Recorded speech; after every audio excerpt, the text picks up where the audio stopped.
Itu adalah konteks pengetahuan bersama. Banyak sekali contohnya ya teman-teman.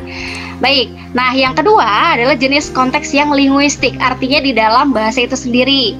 Itu pengertian di sini adalah referensi yang diperoleh dari teks atau tuturan yang sudah dituturkan sebelumnya. Sebagai contoh misalnya, mana nih? Oh ya, misalnya gini. Contoh gini, tahu nggak? Apa yang udah kamu bilangin sama ibu kamu tuh bikin sakit hati tahu gitu kan. Misalnya ya saya lagi cerita sama siapa, misalnya sama temen di kelas, tahu nggak apa yang kamu bilang kemarin sama ibu kamu tuh bikin ibu kamu sakit hati gitu kan. Nah, ada kata itu, apa yang kamu sampaikan ke ibu kamu itu kan berarti merujuk pada sesuatu yang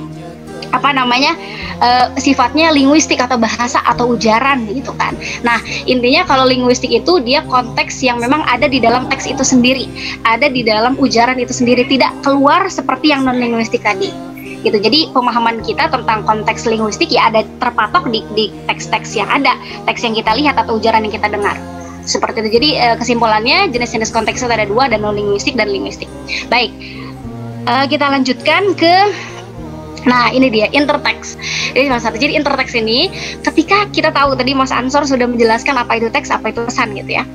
Ketika kita tahu ada satu teks, yang teks, mari kita tahu ya teks itu nggak harus yang tertulis tapi bisa juga ujaran. Itu tuh tidak mungkin ujug-ujug ada, tidak mungkin tiba-tiba dia ada, dia independen, dia berdiri sendiri, dia mandiri, nggak mungkin. Pasti di balik adanya teks yang itu, yang sedang kita lihat itu, ada teks-teks sebelumnya yang bisa jadi bahkan mungkin memang gitu kan mempengaruhi keberadaan teks yang saat ini ada gitu. Jadi intinya kayak gitu.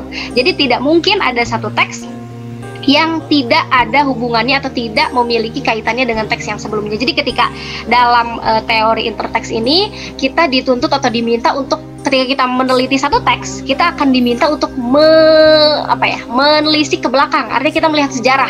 Sebelumnya udah ada teks-teks apa aja sih gitu kan yang senada dengan teks yang ini. Nah, itu tidak harus persamaan ya teman-teman, itu bisa jadi kemiripan, bisa jadi hubungannya itu intinya tidak harus sama gitu kan antara teks yang lama dengan teks yang baru. Itu bisa jadi penyempurnaan, kemudian bisa jadi kritik mungkin kan, atau bisa jadi ada hal-hal yang mungkin ditambahkan dari teks-teks yang sebelumnya, yang mana fungsi secara umum, kenapa aktualitas dalam sastra dan lain seterusnya. Itu bisa diteliti, cuman mungkin para ahli memang mengatakan agak susah ya menemukan hipogram di antara teks-teks yang banyak itu gitu. Jadi ketika kita pengen menentukan mana sih teks yang pertama ada itu agak susah. Mungkin perlu dilakukan kajian yang serius dan mendalam sekali gitu ya. Cuman intinya interteks itu adalah mengaitkan satu teks yang sedang kita kaji dengan teks-teks yang sudah teks dalam Al-Qur'an. Nah, ini ya yang bunyinya a'udzubillahi minasyaitonirrajim, sayaqulus sufaha'u minan nasi ma wallahum 'an qiblatihim allati kanu 'alaiha qul lillahil masyriq wal maghrib yahdi may yasha'u ila siratim mustaqim. Orang-orang yang kurang akalnya di antara manusia akan berkata, apakah yang memalingkan mereka umat Islam dari kiblatnya Baitul Maqdis yang dahulu mereka telah berkiblat kepadanya? Katakanlah, kepunyaan Allah lah timur dan barat. Dia memberi petunjuk kepada siapa yang dikehendakinya ke jalan yang lurus. Baik, ini kita lagi mencoba menerapkan pemahaman teks atau di dalam hal ini ayat gitu kan, menggunakan teori kontekstual. Tadi kita sudah tahu kalau kontekstual itu, nah ini kalau kita berbicara tentang tafsir ya teman-teman dan rekan-rekan sekalian, kalau kita berbicara tentang tafsir, saya juga sebetulnya bukan anak tafsir dan belum pernah gitu kan belajar tafsir, cuman dari beberapa diskusi yang saya lakukan gitu kan. Jadi ketika kita mau memahami sebuah konteks dalam ayat atau konteks dalam sebuah ayat, itu bisa dilihat dari dua hal. Ini di sini mohon izin bagi nanti teman-teman yang sudah belajar tafsir ataupun di pondoknya belajar tafsir, nanti bisa diluruskan ya kalau saya ada yang kurang tepat. Jadi dalam memahami konteks ayat itu bisa dilakukan dua hal. Yang pertama asbabun nuzul, yang kedua maki madani. gitu. Jadi ketika kita pengen tahu nih konteks atau latar belakang ya, atau hal-hal yang menyebabkan kenapa sih ada teks ini, kenapa sih ada ayat ini gitu kan, kok ayat ini kan gak mungkin tiba-tiba turun dong gitu kan, pasti ada sebabnya kenapa Allah itu menurunkan ayat seperti ini. Nah, untuk mengetahui alasan itu, untuk mengetahui konteks dari turunnya ayat ini adalah dengan mengetahui dua hal. Yang pertama asbabun nuzul, dan yang kedua adalah Makki Madani. Sufaha dengan orang-orang musyrik Arab, ini yang pertama-tama ya. Kemudian Mujahid menafsirkan sufaha dengan para pendeta Yahudi. Jadi di sini memang ada beberapa pendapat para mufassir itu tentang sufaha. Kata sufaha ini maksudnya siapa sih gitu kan? Ditujukan kepada siapa sufaha ini gitu kan? Kemudian As-Suddi menafsirkan sufaha itu dengan orang-orang munafik. Dan Ibnu Katsir berkesimpulan bahwa ayat tersebut mencakup seluruh definisi para ulama tersebut di atas. Jadi ada kurang lebih ada 3-4, kemudian ke ayat sebelumnya, dan baru saya sayaqulu sufaha terakhir gitu. Jadi ibaratnya ada statement dulu baru alasan kenapa ayat tersebut turun gitu kan, atau ceritanya gimana. Nah, jadi pada awalnya kan kita tahu ya bahwa ketika masa dakwah Rasulullah itu dulu gitu kan di Mekah, Rasulullah itu kan sudah menerima perintah untuk sholat ya, sudah menerima perintah untuk sholat dari Allah waktu itu ketika peristiwa Isra Mi'raj. Nah, tetapi pada saat itu Allah memerintahkan Rasulullah dan kaum muslimin untuk sholat, tetapi kiblatnya itu ke Masjidil Aqsa atau Baitul Maqdis, ke Baitul Maqdis. Nah, alasannya kenapa Allah memerintahkan Rasulullah dan kaum muslimin untuk berkiblat ke Baitul Maqdis, karena pada saat itu ini jangan dibayangkan Mekah dulu tuh seperti sekarang ya. Jadi Mekah dulu tuh cuma ada Ka'bah, tidak ada masjid gitu kan, tidak ada bangunan masjid yang megah seperti sekarang ini, tidak ada. Jadi cuma betul-betul Ka'bah, yang mana di sekeliling Ka'bah itu banyak banget berhala, ratusan berhala tuh ada di situ. Nah, jadi Allah tuh bertujuan gitu kan, maksudnya kenapa kiblat memerintahkan Nabi Muhammad dan para kaum muslimin itu untuk tidak menyembah ke kiblat, karena itu alasannya gitu kan. Nah, lalu tapi Nabi Muhammad juga menyadari gitu kan, kalau Ka'bah itu juga salah satu tempat suci yang mana sejarahnya Nabi Ismail gitu kan, dan seterusnya. Nah, kemudian pada saat itu selama di Mekah kalau saya tidak salah gitu, itu Nabi Muhammad itu berkiblat ke Baitul Maqdis gitu kan, sampai Nabi hijrah ke Madinah.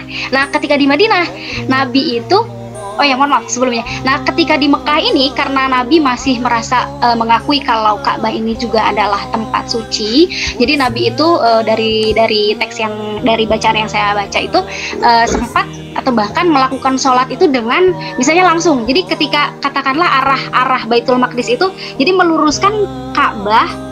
Jadi Nabi itu sholat dengan posisi menghadap Ka'bah, juga menghadap ke Baitul Maqdis. Jadi secara dalam waktu yang bersamaan bareng Nabi itu ke Ka'bah dan ke Baitul Maqdis seperti itu. Nah, kemudian ketika hijrah ke Madinah dengan kondisi geografis yang berbeda gitu kan, Nabi bingung ini gimana gitu kan. Nah, akhirnya Nabi itu berharap nih, mulanya Rasulullah diperintahkan untuk kemudian Nabi itu berkeinginan untuk menghadap ke kiblat atau Baitul Atiq gitu kan pada saat itu, karena mungkin salah satunya alasan ya, banyak juga katanya kaum muslimin yang merasa keberatan gitu kan ketika ke Baitul Maqdis, kemudian di kesusahan ketika harus menggabungkan ngadep ke kiblat juga terus ngadep ke Baitul Maqdis juga. Nah, akhirnya Rasulullah tuh sering merenung gitu, terus lihat ke langit gitu kan, lihat ke langit, nggak sampai bilang pengen pindah kiblat, nggak sampai bilang kayak gitu, nggak sampai terucap, cuman ada tersirat dalam hati gitu kan. Tapi kan Allah Maha tahu sampai akhirnya turunlah Quran surat Al-Baqarah ayat 144 di sini ya, di tabel yang pertama. Turunnya Quran surat Al-Baqarah ayat 144 yang bunyinya wa'udzubillahi minasyaitonir rajim, qad nara taqalluba wajhika fis sama falanwalliyannaka qiblatan tardaha, dan seterusnya sampai akhir. Yang mana itu tuh ya intinya Allah tuh melihat kalau Nabi itu sering melihat ke langit, kemudian punya keinginan untuk sholat tuh menghadap ke Ka'bah dan seterusnya. Nah, baik, kemudian kita pindah ke tabel yang kedua. Di sini kemudian beberapa orang akhirnya Allah itu menjawab keinginan dari Rasulullah tadi. Akhirnya Allah memerintahkanlah untuk Nabi menghadap ke kiblat gitu ya, menghadap kiblat di ayat yang sama tadi qad nara. Nah, kemudian beberapa orang dari kalangan kaum muslimin mengatakan intinya gini. Jadi mereka tuh kadang saya bertanya-tanya gitu, ya Rasulullah, kalau misalnya sekarang kita kiblatnya ke Ka'bah, terus yang udah sholat kita yang udah gimana hukumnya gitu kan? Terus orang-orang yang sudah meninggal dulu di medan perang gitu kan, yang mereka sebelumnya menghadap ke ke Baitul Maqdis itu gimana gitu kan? Nah, maka dijawablah sama Allah gitu kan, dijawablah sama Allah di sini nih. Mana nih, wa ma kana Allah liyudhi'a imanakum innallaha bin-nasi laraufur rahim. Jadi intinya kata Nabi itu gak apa-apa, kata intinya dari riwayat yang saya baca gak apa-apa kalau yang sudah, yang jelas dari mulai saat ini, kalau tidak salah dikatakan sejak saat sholat asar ya. Jadi sholat zuhur itu Nabi Muhammad pada hari itu ya masih menghadap ke Baitul Maqdis. Nah, pas sholat asarnya, pas turun perintah dari Allah seperti itu, langsung ke Baitul Atiq atau ke Ka'bah kayak gitu. Nah, kejadian ini tentu dong, ini kan posisinya lagi di Madinah kan, tentu ketika mendengar itu atau mengetahui itu, orang-orang Yahudi atau ahlul kitab itu mencela gitu ya, mencela Nabi terhadap pemindahan kiblat menuju Ka'bah. Nah, di sini saya tadi itu belum sempat mencari gitu kenapa orang-orang Yahudi itu atau ahlul kitab itu mencela gitu kan Nabi pindah kiblat gitu kan. Apakah mereka itu juga merasa senang ketika umat Islam itu berkiblat ke Baitul Maqdis atau seperti apa? Cuman di riwayat yang saya baca, pokoknya bahkan diayatkan di sini disebutkan bahwa orang-orang ahlul kitab itu mencela ketika Allah memerintahkan Nabi untuk pindah kiblat dari Baitul Maqdis ke Baitul Atiq. Nah, kemudian Allah menjawablah celaan itu dengan ayat yang ini. Qulillahil masyriq wal maghrib yahdi may yasha'u ila siratal mustaqim. Katakanlah, masyrik dan maghrib itu punya pendapat ketika asar ataupun zuhur. Begitu. Ini kesimpulan dari pemahaman ayat menggunakan teori kontekstual di Quran. Di sini saya ngambil dua tipe ya, nanti dua tipe. Yang pertama, tipe yang pertama dulu. Ini saya ambil sebagai objeknya dulu, yaitu Quran surat Al-Kahfi ayat 33 yang bunyinya a'udzubillahi minasyaitonirrajim, kiltal jannataini atat ukulaha wa lam tadhlim minhu syai'aw wa fajjarna khilalahuma nahara. Artinya, kedua buah kebun itu menghasilkan buahnya, dan kebun itu tiada kurang buahnya sedikit pun, dan kami alirkan sungai di celah-celah kedua kebun itu. Jadi ini Quran surat Al-Kahfi yang mana menceritakan tentang, jadi teman-teman tadi kita sepakat dulu ya, kalau interteks itu tidak harus sama, tapi kita bisa mengambil persamaannya itu, maksudnya ketika kita bilang interteks itu ada persamaan, enggak juga, bisa juga melengkapi, bisa juga samanya itu bisa dalam artian sama kata, sama tema, kemudian sama makna gitu kan. 5 surat yang berbeda. Jadi interteks atau keterkaitan atau ayat-ayat yang mirip ya, kemiripan dengan tadi Quran surat Al-Kahfi ini ditemukan di kurang lebih 6 tempat. Itu Quran surat Al-Kahfi, Al-Baqarah, Ar-Ra'd, Al-Isra, Al-Ankabut, dan Saba. 15-16. Nah, ini saya mohon izin mengambil data ini dari tesis yang sudah ada di repositori. Nah, sekarang kita mundur lagi. Coba kita lihat satu-satu ya. Oke, bisa Nah, di sini saya menggarisbawahi satu kata al-jar buatin yang artinya seperti, ini nggak bisa saya bold ya. Wait. Oke, seperti sebuah kebun yang terletak di dataran tinggi. Jadi seperti sebuah kebun, ada jannatun, yang artinya kebun. Ya kan, sama kan, mempunyai kebun kurma, ini juga kebun. Nah, sebetulnya teman-teman kalau misalnya dicari surga, ini surga tetapi di bawahnya ada seperti taman, di pengertian di terjemahannya seperti taman. Lagi-lagi kebun atau taman kan satu jenis ya, jannah. Ini nyambung, cuman kata jannahnya hanya ada di ayat 15 saja, cuman maknanya nyambung. Ini dikata jannatan, lagi-lagi artinya kebun juga, 2 buah kebun di sebelah kanan dan sebelah kiri, kebun ya. Nah, kesimpulannya teman-teman, ini saya tidak tuliskan tafsirnya di sini, kesimpulan dari tafsir keseluruhan di sini. Yang saya pahami, Wati dan Prof Aziz mohon diluruskan jika nanti saya keliru. Jadi yang saya pahami bahwa tujuan atau fungsi dari interteks itu adalah untuk membuat kita untuk menghadirkan pemahaman yang menyeluruh, pemahaman yang utuh.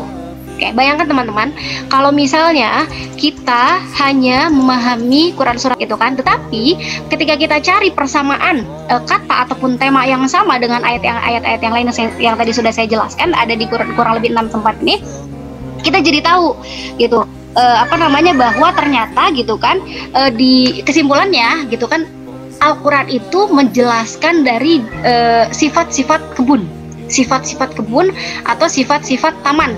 Itu yang pertama gitu kan, bahwa adalah bertempat di dataran tinggi dan kekal. Ini sesuai dengan Quran surat Al-Ankabut ayat 58. Itu ya kesimpulannya.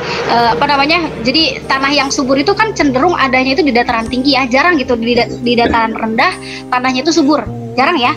Bahkan mungkin kering dan kurang air gitu kan kalau di dataran rendah tuh.